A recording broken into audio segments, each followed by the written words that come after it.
Good morning students, welcome once again. This is Akhilesh Jaswal here and for class 7th this is the next chapter, that is chapter 7, linear equation in one variable. तो सबसे पहली बात कि जो chapter का नाम है linear equation in one variable, उसके बारे में हम थोड़ा सा समझ लें। तो linear equation in one variable जो हमें समझना है, तो कहीं ना कहीं हमें इक्वेशन की बात आ रही है। तो इक्वेशन का मतलब क्या होता है? तो इक्वल का साइन लगा करके जो हम दो एक्सप्रेशन रखते हैं, तो जैसे मान लीजिए कि हमने इसमें ये इक्वेशन दिखा रखा है, तो year 7y + 3 = 17 is the equation. तो ये एक इक्वेशन है, तो इसमें इक्वल का साइन है, इधर भी कोई एक्सप्रेशन है, इधर भी कोई एक्सप्रेशन है। तो when two expressions are written just like that, the two expressions are equal, are equivalent. When two expressions are equivalent, then the form situation is called equation. जब दो एक्सप्रेशन आपस में इक्विवेलेंट होते हैं, बराबर होते हैं, तो ये जो फॉर्म किया जाता है, तो ये क्या होता है? इक्वेशन होता है। ये तो जनरल लैंग्वेज है, जो बुक की लैंग्वेज है। दूसरी लैंग्वेज में आप समझ सकते हैं कि the combination of arithmetic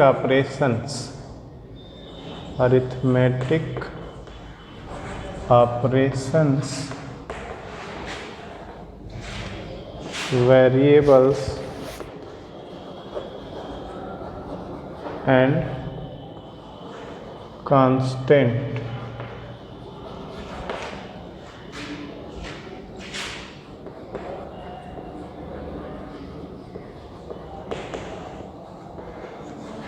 the collection of arithmetic operations, variables and constant for two equivalent expressions is called an equation। ठीक है, तो इक्वेशन को हम ऐसे ई क्यू लिख करके, ए क्यू यू लिख करके ऊपर ऐसे एन बना देंगे, तो इसको भी हम इक्वेशन पढ़ते हैं। ठीक है, तो the definition of equation is the collection of arithmetic operations, variables and constant for two equivalent expression is called an equation. जब दो एक्सप्रेशन हो, जैसे ये 7x + 1 = 2x + 3 भी हम लिख सकते हैं, 2x - 3 भी। तो यहाँ बीच में इक्वल का साइन है, इसका मतलब ये दोनों इक्विवेलेंट है। तो ये दोनों इक्विवेलेंट एक्सप्रेशन लिखे गए हैं, और इसमें मैथमेटिकल ऑपरेशन मतलब ये प्लस, इक्वल का साइन, यहाँ कुछ नहीं है तो मल्टीप्लाई, माइनस का साइन, तो ये सभी मैथमेटिकल ऑपरेशन है। और ये आपका जो x है ये वेरिएबल है, ये 1 जो है ये कांस्टेंट है, ये इसका कोफिशिएंट है। ठीक है, तो एक तरीके से आप इसमें लिख सकते हैं x इज क्या? Variable. x is variable, 3 and 1 is constant, and here 7 is coefficient, means coefficient of x का कोफिशिएंट है 7। तो ये सभी चीज़ें हैं उसमें, ये आपको समझ लेना है। अब हमें इसको पॉज करके, जो जैसे भी वीडियो पॉज करके आप देख लीजिएगा, इसको मैं मिटा रहा हूँ। तो ये तो हो गया इक्वेशन की डिफिनीशन। ठीक है, अब इक्वेशन क्या होता है, उसके बाद इसमें दो चीज़ें हैं, वेरिएबल और कांस्टेंट। ठीक है, तो वेरिएबल क्या होता है, कांस्टेंट क्या होता है, उसके बारे में हम समझेंगे। What are variables and what are constant? Variable and one more thing, constant.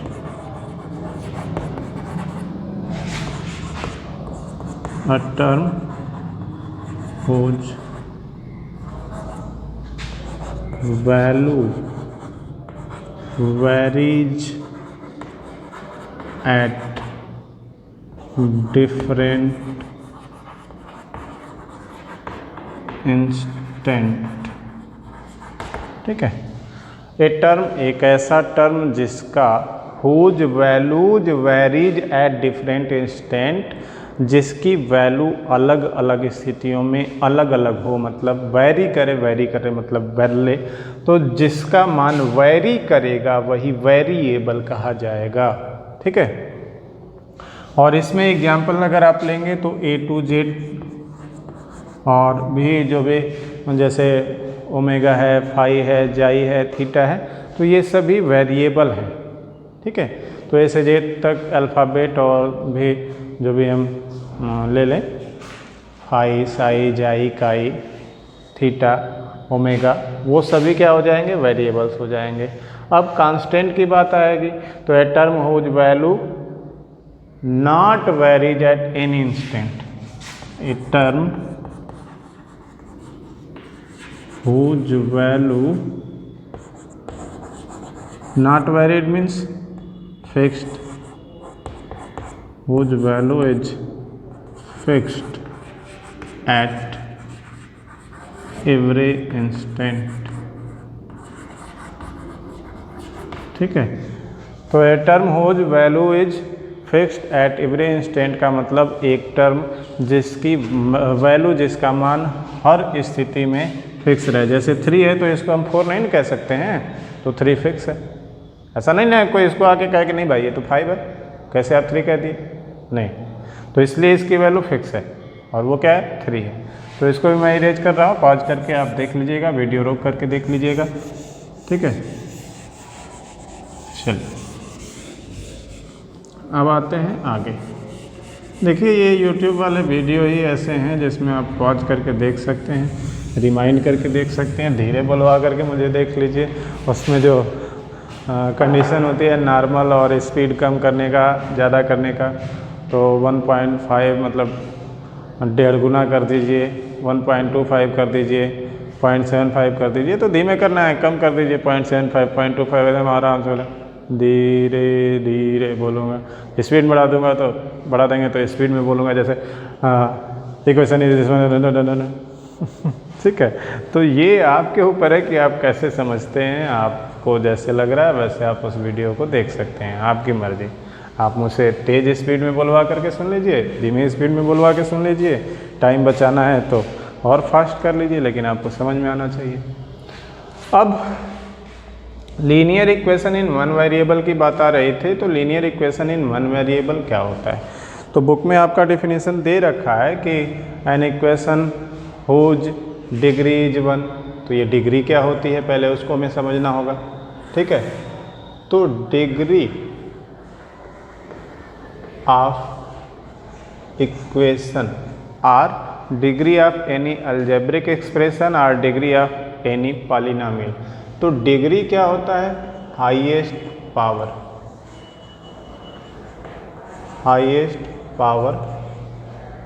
Of equation. ये सब चीज़ें जो मैं लिख रहा हूँ उसको लिख लीजिएगा। ठीक है, तो डिग्री ऑफ एन इक्वेशन क्या होता है, उसका हाईएस्ट पावर होता है। और जब हाईएस्ट पावर, जैसे ये 2x² + 3 = 0, मान लीजिए कि ये लिखा है या 8 लिखा है, तो इसकी डिग्री क्या होगी। तो डिग्री की बात करेंगे तो जो भी वेरिएबल है उसी पर जो घात लगा है, पावर लगा है, वही डिग्री है। तो इस पर पावर क्या लगा है, 2, तो डिग्री क्या हो गई, 2 हो गई। ठीक है, अब उसने कहा कि एन एक्सप्रेशन और an equation whose degree is 1,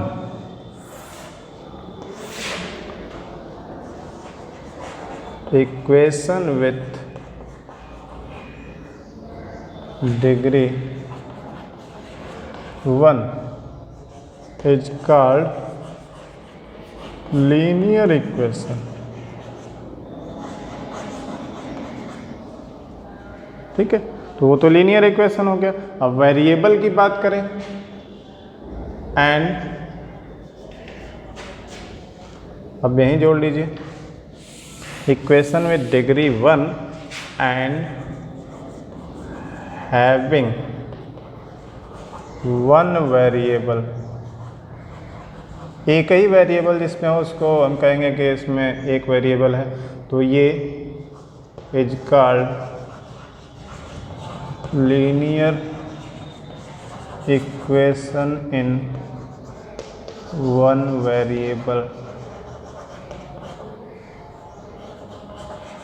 ठीक है, तो an equation with degree one मतलब power one and having one variable, जिसमें केवल एक ही वेरिएबल हो, is called linear equation in one variable, और उसी को हम linear equation in one variable कहेंगे।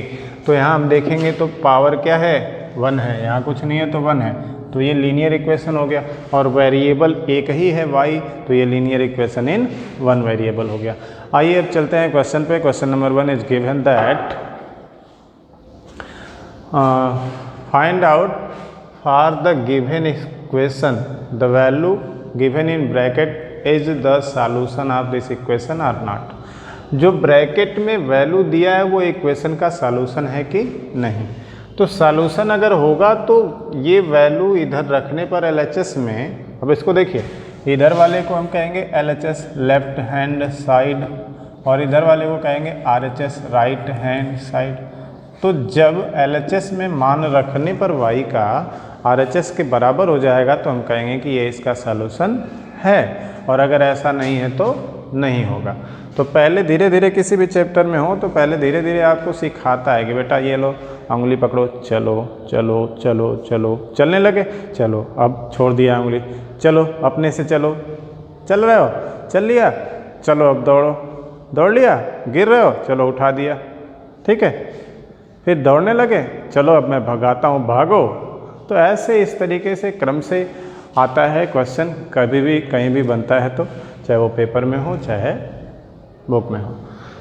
तो आइए हम कहेंगे ये LHS लेंगे, कहेंगे 7y + 3 है, put y is equal to -2 from here, तो -2 यहाँ रख देंगे, यहाँ मल्टीप्लाई में है, 7 2 14 -14 आएगा, माइनस इंटू प्लस माइनस, यहाँ सब्ट्रैक्ट हो जाएगा तो -11 आएगा, which is not equal to RHS because RHS is 17 and so y is equal to -2 is not a solution of this equation.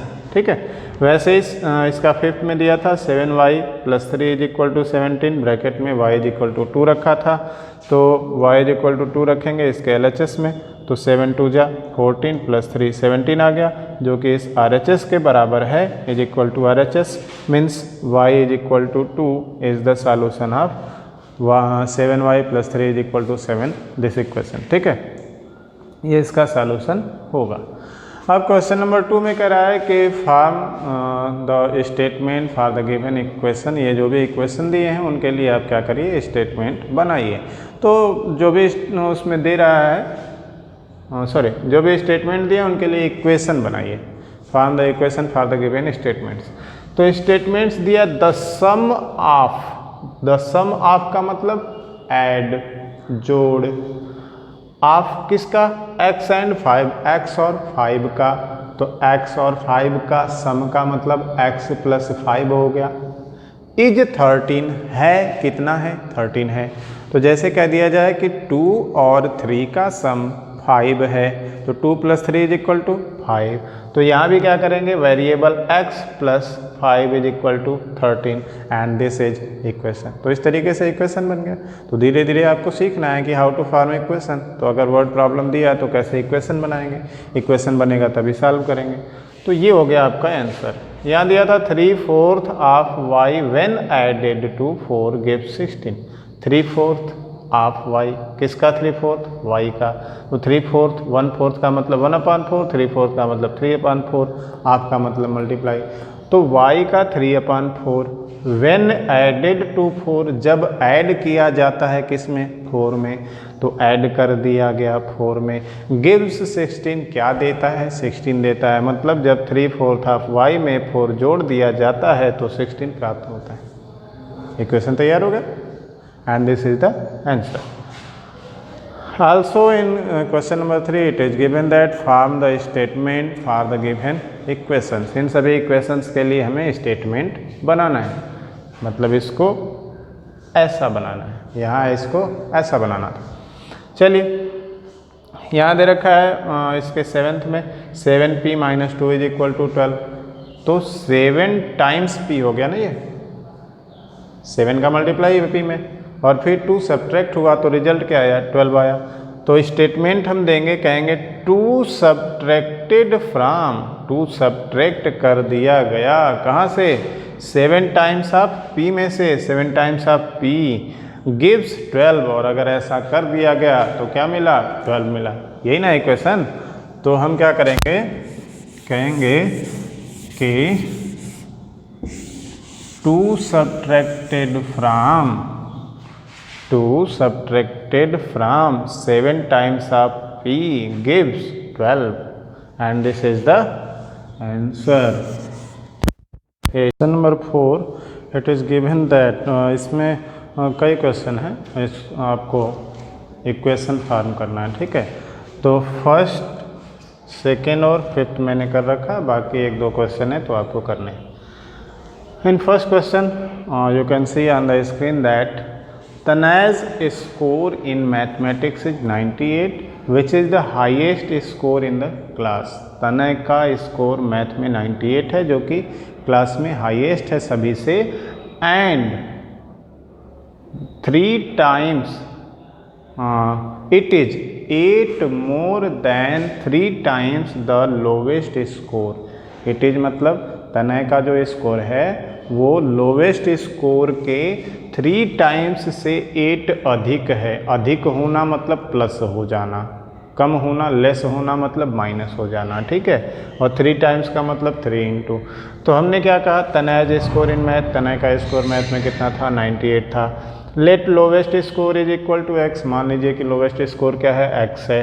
तो अकॉर्डिंग टू क्वेश्चन, ये क्या है, ATQ means according to question, प्रश्न के अनुसार क्या हुआ, 8 मोर का मतलब +8 कर दीजिए, then 3 times of lowest score x था, इसका 3 टाइम मतलब 3x, तो 3x + 8 is equal to what, Tanay score मतलब 98, and this is the equation.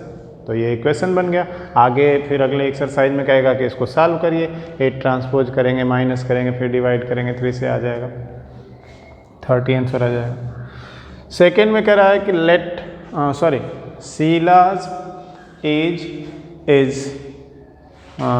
Sheela's father's age is 3 times her age. Sheela के पिता का, शीला या शैला जो भी आप पढ़ लीजिए, उसकी जो उम्र है उसके पिता के, उसकी उम्र का 3 गुना, 3 टाइम्स है उसके पिता की उम्र।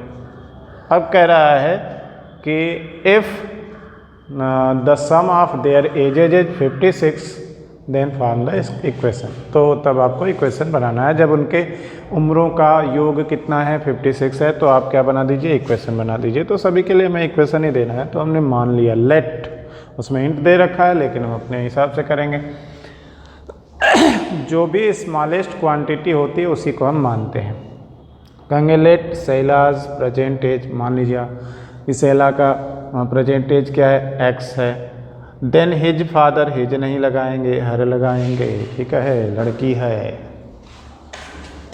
तो her. Then her father's age, तो उसके पिता की उम्र क्या होगी, 3 times of Shaila's age, 3 × x। तो according to question sum of their ages means x + 3x is equal to 56, and this equation is the answer, क्योंकि हमें इक्वेशन ही बनाना था, ठीक है। डब्बे में बंद कर दीजिए, कहीं भगे ना, है ना। फिफ्थ में कह रहा है कि if the sum of 2 numbers is 39 in which, आगे कह रहा है कि the greater number is 7 more than smaller number. यही है कि 2 नंबर हैं, उनका सम कितना है, 39 है, उसमें से जो ग्रेटेस्ट मतलब ग्रेटर मतलब जो बड़ा नंबर है वो 7 अधिक है छोटे वाले से। तो हम स्मॉलेस्ट चीज़ मानते हैं, तो let smaller number is x, मान लीजिए कि छोटा वाला नंबर क्या है, x है। देन ग्रेटर नंबर क्या होगा, greater number 7 more than smaller number है, तो 7 मोर का मतलब 7 अधिक होना मतलब प्लस करना, तो स्मॉलर नंबर में प्लस कर दिया 7। And according to question, sum of these numbers means x plus 7 gives 39 and this is the answer. तो ऐसे ही हमें इक्वेशन बनाना है। वीडियो अगर आपको पसंद आए तो लाइक करिए, शेयर करिए और सब्सक्राइब ज़रूर करिए ताकि मेरा हौसला बढ़े। Thanks for watching. We will meet soon. Thanks.